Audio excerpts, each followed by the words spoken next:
we're in a state of enforced infantilism about the capacity of our minds, that the culture we are living in is an infantile culture.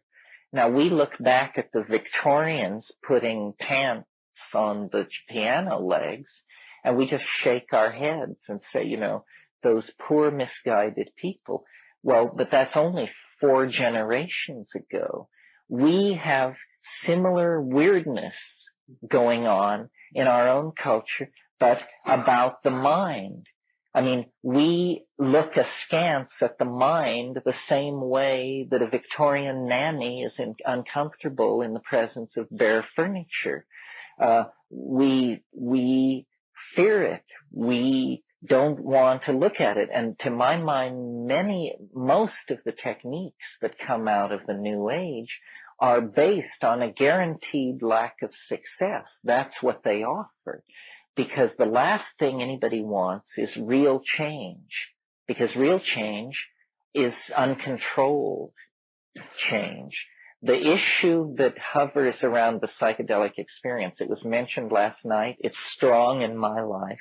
I haven't found any real solution other than hold your nose and jump.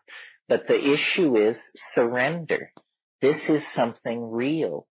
You don't find people going into the ashram in the morning to meditate with their knees knocking in fear because of how terrifying and profound they know that meditation is going to be. But if they were going in there to smoke DMT, you know, they would be fully riveted on the modalities of what was about to happen.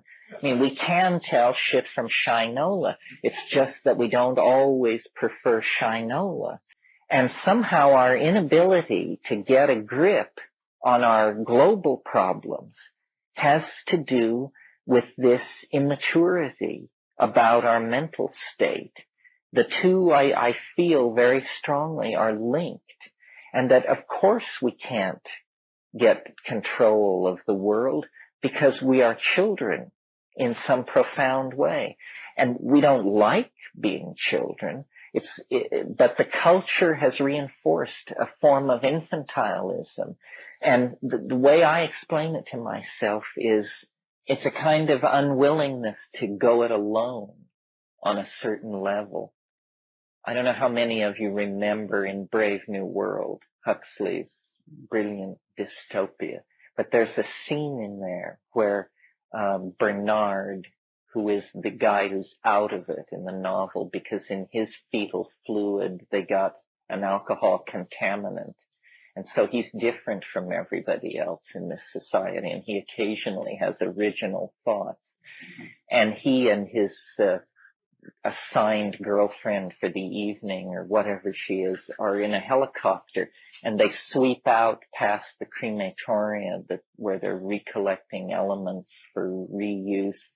And he suspends the helicopter over the Black Bay, and she immediately becomes very agitated, restless, anxious, and pleads with him to return to the city. And what it is it's her anxiety over being alone in the presence of nature.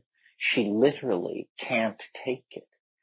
And I think there are a lot of people in our society, and each of us in our own way at different times, who have within us this neurotic and infantile creature that can't face it alone, and that this going it alone thing is very important. You know, Plotinus, the great Neoplatonic philosopher, he spoke of the mystical experience as the flight of the alone to the alone. And in the psychedelic experience, there is this issue of surrender, because a lot of people want to diddle with it. They want to be able to say they did it, but they don't ever want to face an actual moment where they put it all on the line. And yet the whole issue with this stuff is to let it lead, to let it show what it wants to show. So somehow individually, we have to reclaim our experience. This surrender issue, when translated out of the realm of the individual and into the realm of the collectivity, we all, as a society, must also surrender to what is happening to us, because I think history is some kind of psychedelic experience, and it isn't, there's nobody around who has the right plan. So it isn't about how we need to locate the people with the right plan and then give them a lot of money and get out of their way. It doesn't work like that. The right plan will emerge almost simultaneously in everybody's mind at the same moment. And in the meantime, we all are going to have this sort of half-baked plan that we can't articulate, that we can't quite bring out. It's a quality of the time.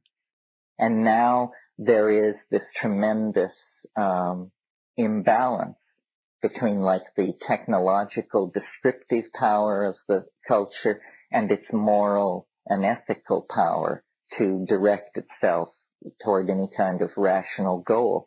Well, when this happens in a society or even in a personality, we can sort of make a Jungian model of this, you get what's called compensatory phenomena, or at least that's what it used to be called, means eruptions of material from the unconscious that is organized and constellated like a message, like an attention-claiming thing. In a person, in a personality, it ruptures as a symptom. It may be an attention-getting symptom to then bring other people into the caregiving loop or something like that.